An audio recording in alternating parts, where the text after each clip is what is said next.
people are okay with that. You know, they know there are only going to be 4, and if there are 150,000 people applying, then obviously a lot of people will not make the cut. I think everyone applying is on board with that. But the Chinese press especially said, you know, they're not making good on their promise. And I think looking at that, that's one of my worries, because if that blows, it could hurt our idea of going to Mars. And the other one, of course, is if they go and their plan isn't really robust enough, and the people die, as the MIT students said, after 68 days because of the output of oxygen or whatever in their living quarters. I mean, I don't think that will be good for us going to Mars either. Yes, so I'll come out to the audience, and I think a few people want to ask a comment on that. I'm going to just go ahead and jump. Oh boy. Right? One giant leap for me. Yeah, there it is. But I will say, do you want to say something first? I have Rex back here.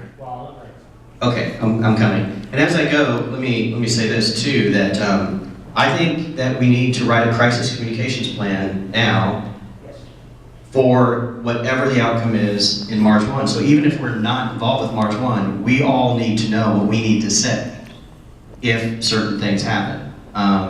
So we shouldn't just sit around and wait and expect that this is their communications issue. We need to get prepared too. Go ahead. Perfect segue into what I wanted to say. I think history is just repeating itself here with what's going on with all this commercial space biz, and it's essentially the barnstorming age of what we're doing here, just like what happened in the aircraft industry. And I think part of the messaging is we got to remind people that before you get to the real serious stuff, you go through this crazy phase, which actually has been going on in this commercial space arena for at least 15, 20 years. But if you think back to the barnstorming age, there were wing walkers on airplanes with antennas, and there were all these shows at remote places in rural Indiana, you know? Yeah. And it was all crazy, but it actually ended up selling the idea that flight is possible for a lot of people, and actually helped crazy teams mature their designs. They crashed a lot of planes, they killed a lot of people. But in the end, it all came out so that we had some fairly mature technology and actually some emerging markets. So the problem, I think, with space is there's so few attempts, because it's kind of challenging financially and otherwise to get things fielded, that they're all really visible, you know. And we don't know about most of the barnstorming efforts that fail, but you got to know there's a lot of them. And in contrast to the app community, you know, for social media apps, those things are being born and dying every single day. They're crazy, half of them, but we never hear about them because there's so many. But here, every single thing gets picked up and it's visible, so I agree we need to have a message. And I think it's just, we've got to condition people to know we're going through a barnstorming phase. And we just got to be patient. Great. Thanks.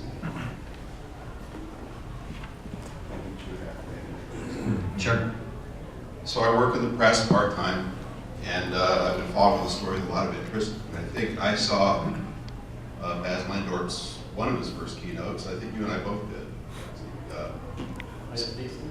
It was at Space Tech Expo, I think.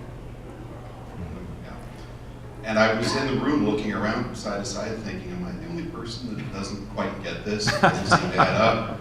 And I also had a career in reality TV, so he was citing his numbers, which were based on flying to Mars on reality TV money, which was all based on best case scenario following the Olympics model.